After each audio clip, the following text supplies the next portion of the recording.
بڑھاپے میں جس نے یہ تسبیح پڑھی جنت اس کا انتظار کرتی ہے۔ حضرت محمد مصطفیٰ صلی اللہ علیہ وسلم کا فرمان ہے۔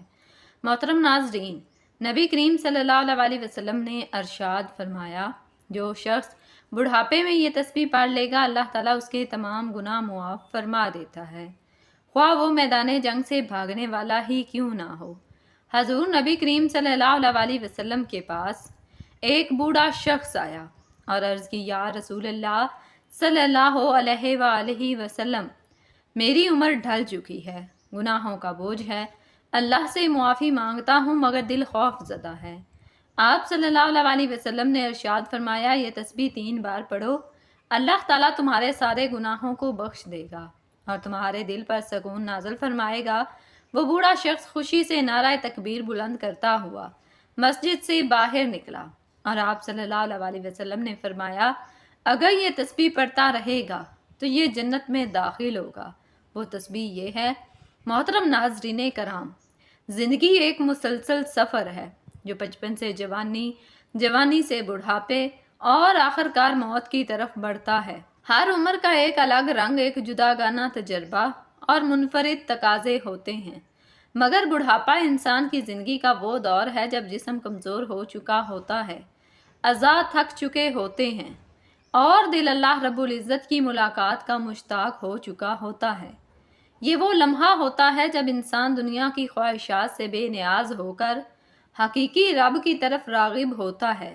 یہی وہ لمحہ ہے جب ایک سادہ سی تسبیح انسان کے لیے جنت کے دروازے کھول دیتی ہے۔ رسول کریم حضرت محمد مصطفیٰ صلی اللہ علیہ وسلم نے اپنی امت کو نجات کے لیے بے شمار راہ دکھائے ہیں۔ آپ صلی اللہ علیہ وسلم کی زبان مبارکہ سے نکلا ہر کلمہ، ہر نصیحت اور ہر دعا امت کے لیے خزانہ ہے۔ انہی میں سے ایک تسبیح ایسی بھی ہے جس کے بارے میں آپ صلی اللہ علیہ وسلم نے ارشاد فرمایا کہ جو شخص بڑھاپے میں اس تسبیح کو پڑھتا ہے مرنے کے بعد جنت اس کا انتظار کرتی ہے۔ یہ حدیث نہ صرف امید دلاتی ہے بلکہ بڑھاپے میں اللہ کے ذکر کی عظمت کو واضح کرتی ہے۔ آج کی اس ویڈیو میں ہم نہ صرف اس تسبیح کے الفاظ اور اس کی فضیلت پر روشنی ڈالیں گے بلکہ بڑھاپے میں اللہ رب العزت سے تعلق، ذکر کی قوت اور جنت کی امید، ایسے موضوعات پر بھی تفصیل سے آپ کو بتائیں گے۔ ناظرین، بڑھاپا وہ وقت ہے جب انسان دنیا کے فریبوں سے آگاہ ہو چکا ہوتا ہے۔ جوانی کے خواب، دنیا کی دوڑ دھوپ، مال و دولت کی ہرس سب پیچھے رہ چکے ہوتے ہیں۔ دل چاہتا ہے کہ صرف سکون ہو جو صرف اللہ رب العزت کے ذکر سے ملتا ہے۔ قرآن مجید فرقان حمید میں اللہ تبارک و تعالیٰ ارشاد فرماتا ہے، بے شک اللہ رب العزت کے ذکر سے ہی دلوں کو سکون ملتا ہے۔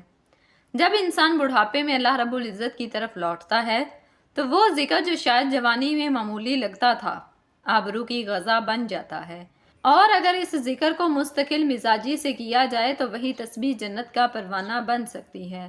وہ عظیم تسبیح جس کے متعلق نبی کریم رؤوف الرحیم صلی اللہ علیہ وسلم نے جنت کی بشارت دی اور کامیابی کی کنجی قرار دیا، وہ یہ ہے، جس کا ترجمہ ہے، اللہ پاک ہے اپنی حمد کے ساتھ، اللہ پاک کا نام عظمت والا ہے۔ یہ الفاظ بظاہر مختصر ہیں مگر ان کا مفہوم بے پناہ وسیع ہے۔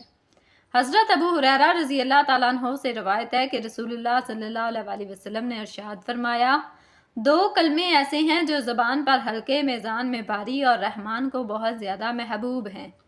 جب انسان بڑھاپے میں ان کلمات کو روزانہ پڑھتا ہے تو یہ تسبیح نہ صرف اس کی تسبیح کو جلا بخشتی ہے بلکہ اس کے نامہ اعمال کو بھی بھاری کرتی ہے۔ یہ بات اپنی جگہ بے حد معنی خیز ہے کہ نبی کریم رؤوف الرحیم صلی اللہ علیہ وسلم نے بڑھاپے میں اس تسبیح کے پڑھنے والے کو جنت کا انتظار کرنے والا قرار دیا۔ اس کے کئی مفہوم نکلتے ہیں۔ جب بندہ بڑھاپے میں اللہ رب العزت کو یاد کرتا ہے تو یہ اس کی سچی توبہ، اخلاص اور محبت کا ثبوت ہوتا ہے۔ یہ ذکر اللہ رب العزت کی رضا کو حاصل کرنے کا ذریعہ بنتا ہے۔ فرشتے اس بندے کے لیے دعا کرتے ہیں اور اس کے حق میں جنت کی گواہی دیتے ہیں۔ جب روح نکلنے کا وقت قریب ہوتا ہے تو یہ ذکر بندے کو اطمینان اور سکون دیتا ہے۔ یہ تسبیح قبر کو روشن کرتی ہے، جیسا کہ کئی حدیث میں ذکر ہے کہ ذکر الہی عمر کی تنہائی میں روشنی بن کر آتا ہے۔ جو شخص کثرت سے ذکر کرتا ہے اس کے لیے پل صراط پر گزرنا آسان ہو جاتا ہے۔ بڑھاپے کی عبادت کی ایک خاص فضیلت ہے جو نبی کریم رؤوف الرحیم صلی اللہ علیہ وسلم کو بہت زیادہ محبوب ہے، مگر جس نے بڑھاپے میں اللہ رب العزت سے لو لگائی وہ اللہ رب العزت کا خاص بندہ ہے، کیونکہ بڑھاپے میں جسم کمزور ہوتا ہے، نیند زیادہ آتی ہے، یادداشت دھندلا جاتی ہے۔ پھر بھی اگر کوئی شخص اللہ رب العزت کا ذکر نہ چھوڑے تو اس کی محنت کا اجر کئی گنا بڑھا دیا جاتا ہے۔ ایک مشہور ولی اللہ کا واقعہ ہے کہ وہ عمر کے آخری حصے میں صرف یہی تسبیح پڑھتے رہتے تھے۔ ان سے جب کسی نے پوچھا کہ آپ صرف یہی تسبیح کیوں بار بار دہراتے ہیں تو انہوں نے جواب دیا کہ میں نے نبی پاک صلی اللہ علیہ وسلم کی بشارت پر یقین کیا ہے اور میں یہ چاہتا ہوں کہ جنت میرا انتظار کرے۔ چند ماہ بعد وہ بزرگ دنیا سے رخصت ہو گیا۔ ان کے چہرے پر ایک خاص نور تھا، ان کی قبر کی مٹی خوشبو سے مہک رہی تھی۔ محترم ناظرین کرام، اگر آپ یا آپ کے والدین، دادا دادی یا کوئی بھی بزرگ اس دنیا میں ہے تو ان سے درخواست کریں کہ وہ یہ روزانہ ضرور پڑھا کریں، اور اگر آپ خود بھی بڑھاپے میں داخل ہو چکے ہیں یا اس کی دہلیز پر ہیں تو اس ذکر کو اپنی زندگی کا حصہ بنا لیں۔ اللہ تعالیٰ ہمیں بھی بڑھاپے میں اپنے ذکر سے جڑے رہنے کی توفیق دے اور اس تسبیح کو ہمارے لیے جنت کی بشارت بنائے۔ محترم ناظرین کرام، نبی کریم رؤوف الرحیم صلی اللہ علیہ وسلم حضرت جبرائیل علیہ السلام کے ایک ایسے روحانی سفر پر روانہ ہوئے جو نہ زمین کا تھا نہ آسمان کا۔ وہ ایک عالم نور تھا جہاں نہ وقت کا گزر تھا نہ فاصلوں کی حد۔ نبی کریم صلی اللہ علیہ وسلم کے چہرہ انور سے اس نورانی جہاں میں ایسے ہی روشنی پھیل رہی تھی کہ جس طرف نگاہ جاتی منظر سجدے میں گر جاتا۔ حضرت جبرائیل علیہ السلام ہاتھ باندھے ادب سے آگے چل رہے تھے اور نبی پاک صلی اللہ علیہ وسلم کے قدموں کے نشان ہر ذرے کو ایسا شرف عطا کر رہے تھے گویا اس پر جنت واجب ہو چکی ہو۔ چلتے چلتے نبی پاک صلی اللہ علیہ وسلم نے ایک عجیب منظر دیکھا۔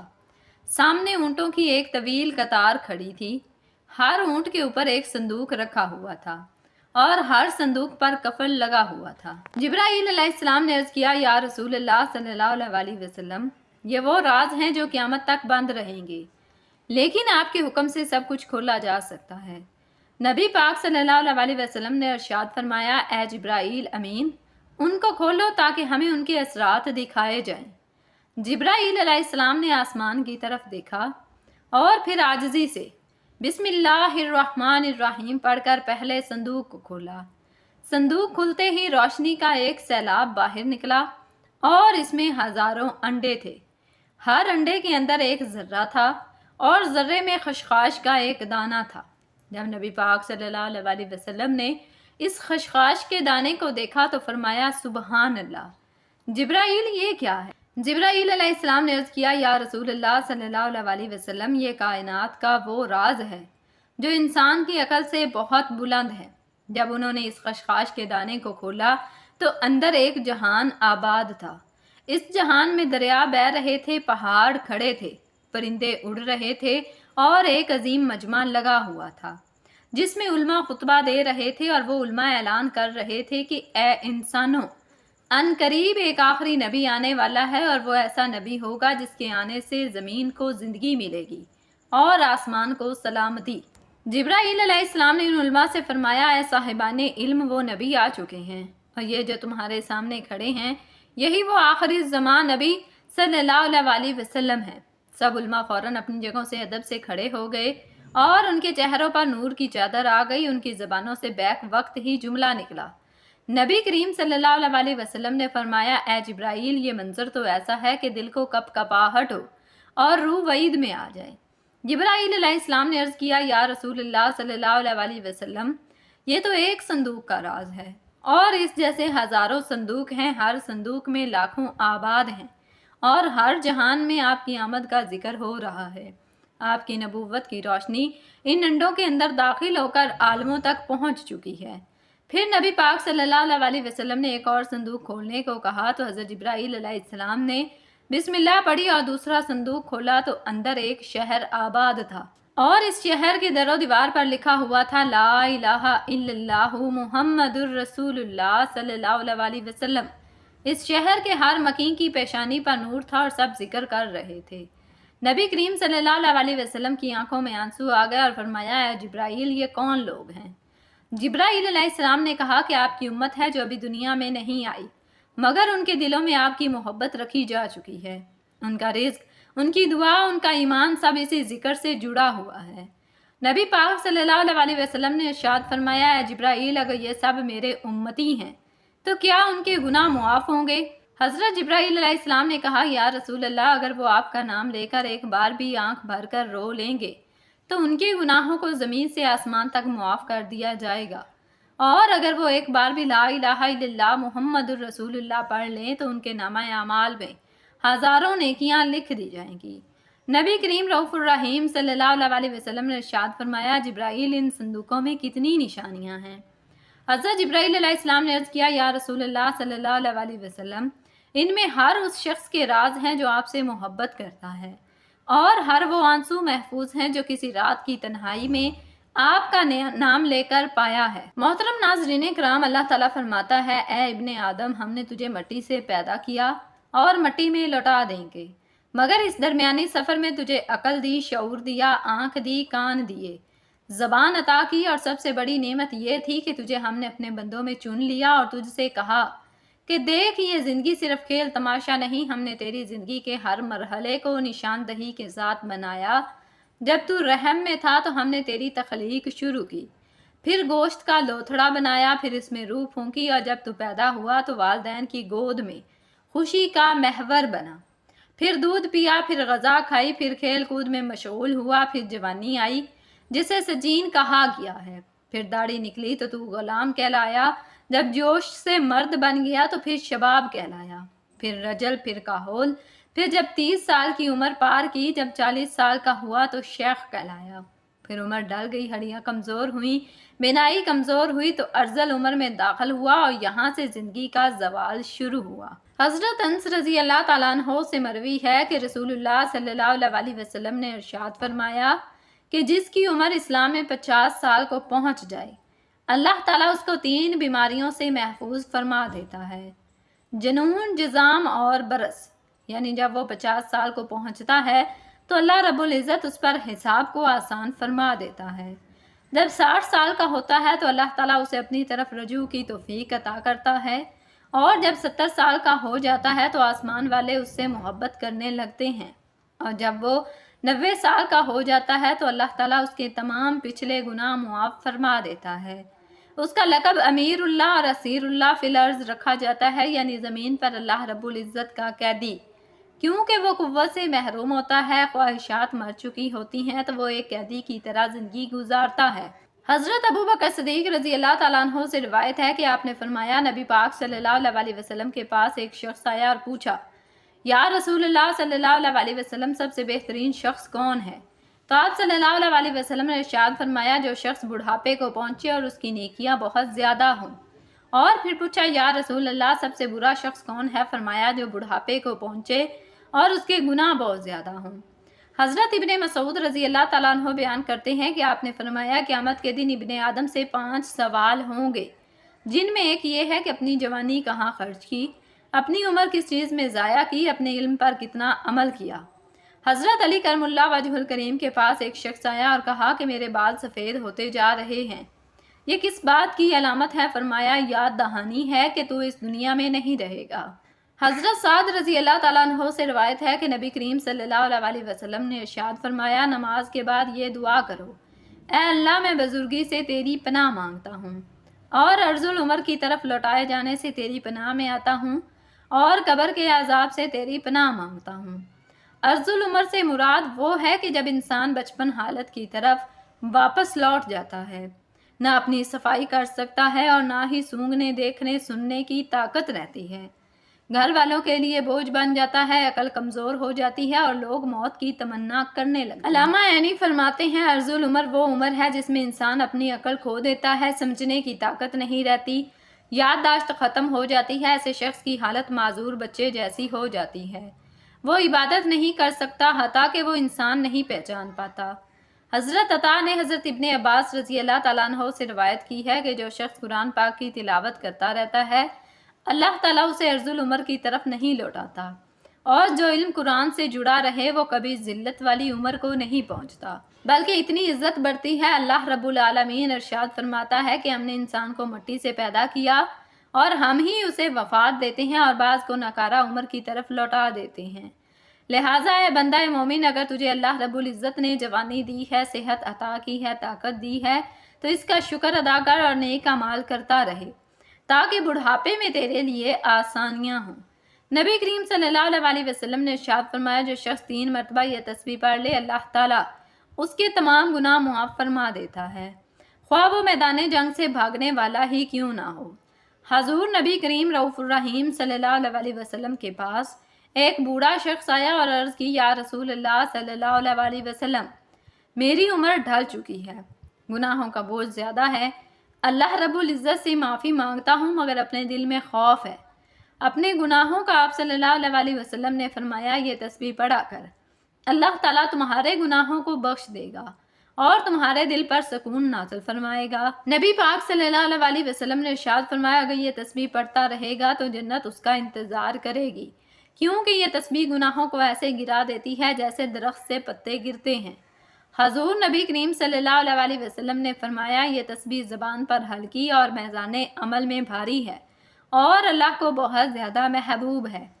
وہ تسبیح یہ ہے، سبحان اللہ و بحمدہ سبحان اللہ العظیم، اور جو شخص ان کلمات کے ساتھ استغفر اللہ بھی شامل کر لے، اللہ اس کے دل کو نور سے بھر دیتا ہے، قبر کو وسعت دیتا ہے اور اس پر جنت کے دروازے کھول دیتا ہے۔